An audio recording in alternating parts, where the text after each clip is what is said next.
les refus le refus qui est maintenant le plan de Netanyahou, le plan de Trump, c'est de refus parce que les territoires qui sont proposés pour l'État palestinien ne sont pas pour un État viable. C'est pour un système, pour une autonomie seulement, pas plus. Chaim Berkovitch. Oui, alors je voudrais réagir un petit peu à ce que vous avez dit. Vous avez parlé des accords, par exemple, d'Omar, vous avez parlé des croisés. Nous, notre histoire sur cette terre, elle est bien plus ancestrale. Elle date depuis plus de 3500 ans. Il faut comprendre qu'on est aujourd'hui vers un retour du peuple juif sur sa terre. La Judée-Samarie fait partie de cette terre que nous avons, dans laquelle nous avons vécu pendant des siècles et nous avons continué à vivre. Lorsque vous avez parlé des croisés, en 1099, lorsque Godefroy de Bouillon détruit Jérusalem, eh bien, les Juifs sont là, en même temps que les Arabes aussi, mais il y a énormément de Juifs qui se battent pour défendre Jérusalem. Au cours des siècles, il y a toujours eu des Juifs. Donc, notre droit à la terre, nous avons un droit à cette terre déjà depuis l'époque de la Bible. Mais je vais laisser de côté la Bible pour ceux qui ne lisent pas la Bible, et je vais regarder un petit peu l'archéologie. Et si on regarde aussi l'archéologie, eh bien, on va retrouver, lorsqu'on va fouiller le sol de cette terre, on va retrouver nos ancêtres. Et nos ancêtres étaient là, à Bethléem, à Bethel, à Hébron, un petit peu partout, ils étaient sur place. Donc, mais dans cette histoire, chacun, au fond, va appuyer sa légitimité historique tout à fait, ou archéologique. Tout ça ne fait. permettra pas de résoudre ou d'obtenir un plan qui permette à toutes les parties d'être satisfaites. Bien sûr, on ne peut pas satisfaire tout le monde et nous-mêmes, nous ne sommes pas entièrement satisfaits. Mais il faut comprendre une chose. Aujourd'hui, nous avons une opportunité historique. Nous avons les États-Unis qui sont là et qui nous poussent et qui nous disent allez-y. Ça fait 53 ans qu'on aurait dû faire ça. Aujourd'hui, on a la possibilité d'apporter la souveraineté sur l'État d'Israël et on va tout faire pour le faire. Pardonnez-moi, mais en Israël, il y a des villes entières qui ont été créées sur des rochers et des blocs totalement déserts. Le problème, c'est qu'actuellement, dans les territoires palestiniens, nous vivons dans des bantoustans. Et il n'y a aucune continuité géographique. Moi, pour aller de Bethléem jusqu'à Hébron, je suis obligé de passer par plusieurs checkpoints. Pour aller de Bethléem à Ramallah, c'est la même chose. Et donc, comment vous voulez vous déplacer dans un pays où vous êtes contrôlé en permanence par une armée étrangère ? Qui veut réagir ? Oui, voilà, je voudrais réagir. D'abord, la première chose, s'il y a autant de checkpoints, je n'ai pas compté le nombre de checkpoints qu'il vous faut pour vous rendre d'un endroit à l'autre, c'est tout simplement parce qu'on a eu des problèmes de sécurité assez importants. Ça fait 30 ans que je suis là. En 30 ans, on a vécu des périodes très, très difficiles, avec des attentats, avec des bus qui sautaient, avec des restaurants qui sautaient à Tel Aviv, à Jérusalem et un peu partout. Donc, demain, il y a une meilleure solution, il y aura moins de checkpoints. Maintenant, la deuxième chose que je voudrais rebondir dessus, c'est nous, on ne se pose pas la question si un État palestinien il sera viable ou pas. On n'en veut pas de l'État palestinien. Et je le dis directement parce qu'on n'est pas prêt aujourd'hui à partager cette terre. On est prêt à tout faire pour vivre en bonne harmonie. Pourtant, vous savez que c'est la suite du deal du siècle. On le sait très bien. Il y a l'annexion par Israël d'une partie de la zone C, mais la suite, c'est un État palestinien. Vous êtes contre ? Alors, je vais vous dire directement. Et non seulement on est contre, pour nous, il n'y a pas d'histoire d'annexion. On parle de souveraineté sur la terre d'Israël. Et ça, c'est quelque chose qu'il faut le dire. Peut-être que pour vous, c'était du passé, la Bible, les textes de la Bible ou alors l'archéologie. Pour nous, c'est encore actuel. On sait pendant 2000 ans, je vais vous dire tout de suite, je vais finir. Laissez-moi finir. Je vais vous dire. Pour nous, on a toujours dit l'an prochain à Jérusalem, l'an prochain à Sion. On est retourné sur notre terre et on n'a pas l'intention d'y bouger. Donc, est-ce qu'un État palestinien, c'est viable ou pas ? On n'a pas l'intention de faire un État palestinien. Pour nous, on a une opportunité historique de pouvoir apporter la souveraineté sur la Judée-Samarie. On demande à Benjamin Netanyahou de nous l'apporter sur toute la Samarie. Il va le faire peut-être que sur une partie. Tant mieux, ça sera déjà une première partie. Mais on ne voit pas de possibilité d'avoir un État palestinien qui soit viable. D'abord parce que ça nous poserait des problèmes de sécurité dont on ne va pas pouvoir s'en sortir. Alors on ne pourra pas le laisser faire.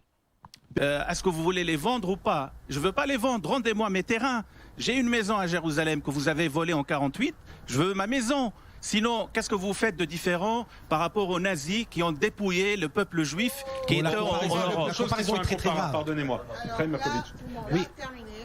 Ça n'est pas comparable. Non, ce n'est vraiment pas comparable. Excusez-moi. Alors moi, je voudrais... Là, ça se termine. Moi, non, un instant, Chaim. Là, je suis pas d'accord. Ou vous enlevez ce mot, ou moi, je m'en vais. Mais carrément. Pourquoi j'enlève ce mot ? Vous avez volé ma maison et vous avez volé mon terrain. Je n'ai pas volé votre maison. Je n'ai pas volé votre maison. Il y a eu une guerre. À la suite de cette guerre, des gens sont partis. Ma famille est partie du pays où nous sommes nés, en Tunisie, en tout laissant derrière nous parce que nous avons été encouragé à partir. Je ne suis pas responsable de ce qui s'est passé en Tunisie. Et je n'ai pas traité les Tunisiens de nazis. Alors vous ne me traitez pas de nazis, parce que sinon il n'y a plus rien à dire. Et moi je m'en vais. Hein. Moi je voudrais réagir. D'abord, vous me faites très mal, parce que moi je suis un fils d'une personne qui est morte à Auschwitz et qui a été tuée par les nazis. J'étais soldat ici, il y a plusieurs personnes sur ce plateau qui ont été soldats. On ne s'est jamais, au grand jamais, comporté comme des nazis. On n'est pas des nazis. Et ce que vous appelez les territoires occupés, ce sont des territoires qui ont été occupés par la Jordanie, et bizarrement pendant plus de 19 ans jusqu'en 1967, et bizarrement personne ne s'est plaint lorsqu'il y a eu une invasion jordanienne sur la région. Aujourd'hui, encore une fois, vous parlez où vous êtes né. Personnellement, je suis né en Israël, mais ma famille, mes parents n'étaient pas en Israël parce qu'on a été exilés, parce qu'on est parti, parce qu'on nous a chassés tout simplement. Mais notre maison, elle est ici. Et on est là. Et c'est une évidence aujourd'hui. Il faut faire avec. On est là aujourd'hui, et aujourd'hui, c'est nous qui sommes les souverains. Maintenant, on vous ouvre, on vous tend la main pour vivre avec vous de la meilleure façon possible. Mais ça sera toujours nous les souverains. Et ça, il faut le rentrer dans votre tête, parce que nous ne serons pas des nazis. Même si vous nous traiterez de tous les noms, on ne sera pas des nazis, mais on sera les souverains, et on fera tout en sorte que vous puissiez vivre dans la meilleure entente avec nous ici. Et celui qui n'est pas d'accord, eh bien, il peut partir. Il y a de la place. On en a parlé. La Ligue arabe, par exemple, elle est un petit peu contre la souveraineté qu'on veut déclarer dans cette région. Eh bien, c'est pas grave qu'elle ouvre ses portes, qu'elle vous prenne. Ceux qui veulent vivre en bonne entente, ils pourront vivre avec nous ici. De façon pragmatique, est-ce qu'on ne peut pas imaginer aujourd'hui qu'Israël se retire aux fameuses frontières de 67 ? Et si Israël veut la paix, il faut qu'il se retire des frontières de vous dites tout, 1967. vous y croyez. Vous pensez que le gouvernement israélien, avec Trump derrière ou son successeur, Oslo, le fasse ? Ils ont accepté le principe de partage. Ils ont accepté de perdre 4/5 de leur pays. Parce que nous considérons Haïfa, nous considérons toutes les autres villes comme des villes palestiniennes également. Je vais compléter ma question. Voilà, vous avez exactement, vous avez répondu directement. Si on a accepté cela, je voudrais répondre à ce que vous avez dit. Vous avez dit quelque chose de très important. Vous considérez les autres villes comme des villes palestiniennes. Si demain vous avez un État qui arrive lorsque vous étiez jusqu'en 1967, eh bien ça veut dire une seule chose, que vous allez nous demander la suite. Vous allez demander encore et encore de gratter du terrain et de gratter du terrain. Il faut comprendre une chose. Il faut comprendre de paix.